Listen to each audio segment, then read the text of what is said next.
This is something that nobody saw coming. Sound of Freedom, it has over $127 million at the domestic box office with no signs of slowing down right now. I mean, right now it's also currently sitting at number 3 above Mission Impossible Dead Reckoning and Indiana Jones and the Dial of Destiny.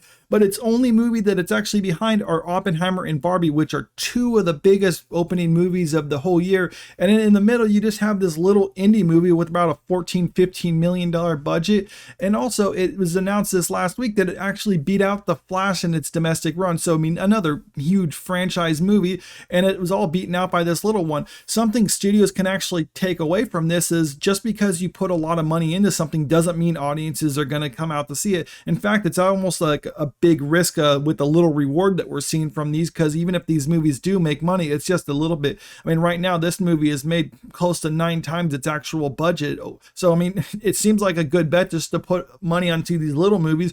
But more importantly, you give people what they want with these movies, and this is what you're seeing right now with the scores, even on like other places like Metacritic and Cinema Score. I mean, I have Rotten Tomatoes right here, but I mean a 99% score from the audiences with over 10,000 verified ratings on this, which means people who see this movie really like this movie. I mean, I'm not sure it's one that you'll say like, oh, they enjoyed it, they had a good time given the subject matter, but this is something that's really resonating with people, and it didn't take a huge studio with a multi-$100 million budget to produce. And now look at what we're getting. Sound of Freedom set for release in multiple international markets, including UK and Australia from Angel Studios.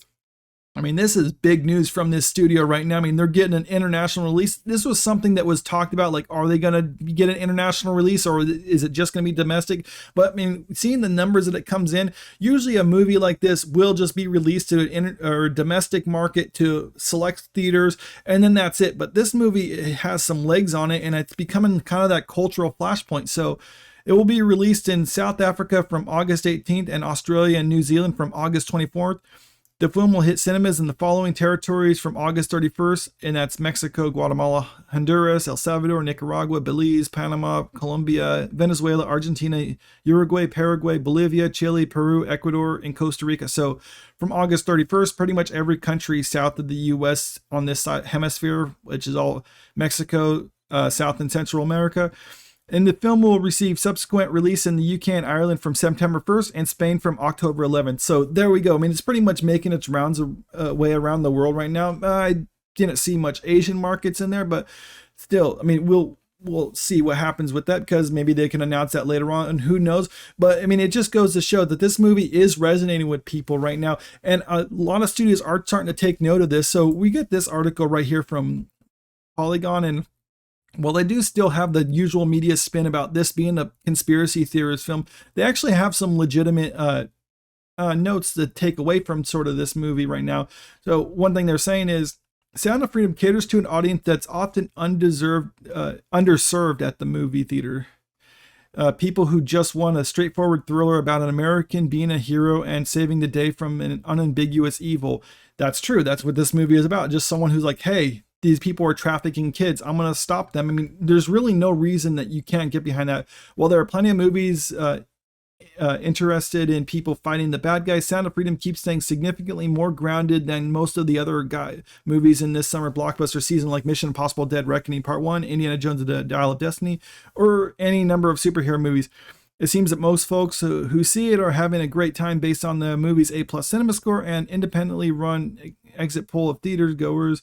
But as many spectators of the indie's success have noted, the interest in the film may run deeper from a certain sect of people. Okay, and this is where they get into their whole usual media spin of like, oh, this is about a QAnon conspiracy theories. Okay, yes, QAnon has conspiracies about human trafficking, and then they take it to another level, but the whole thing about human trafficking is still a legitimate thing. So just because this is about human trafficking doesn't mean it's a conspiracy theory. This is a real issue, and that's what the actor who are playing this and the person, Tim Ballard, that this movie is based off of are talking about when they talk about conspiracy theories or when they talk about human trafficking. But they're trying to lump them into those conspiracies because they're trying to discredit the movie for some reason, and that's not a wise thing to do, because this is obviously something, as more people see it, the more people are saying like, oh yeah, that's actually a legitimate issue. I didn't know how bad this was. And that's the whole point of this.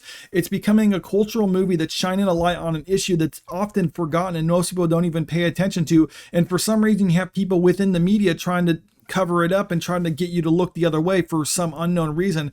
I mean, we already had it before that a pedophile from Bloomberg or wrote an article from Bloomberg condemning this movie. So I can only left the question, what's the motive behind these other people who write these articles who are trying to defame it? But like I said, there were some legitimate things to point out with this, and I think that is something that studios should take into account.